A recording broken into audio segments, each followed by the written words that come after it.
So today we're going to be troubleshooting a non-functioning garage door opener. Demonstrate to you what the symptom is.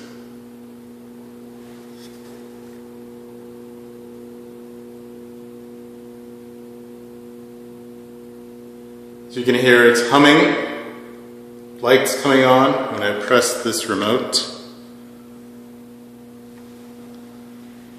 Doing anything. It does that.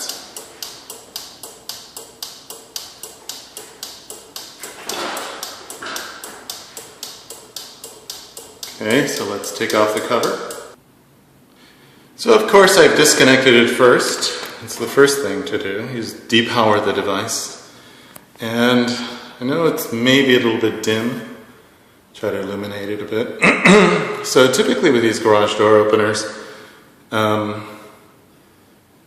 it's either a gear problem or a start capacitor problem. That is the start capacitor there.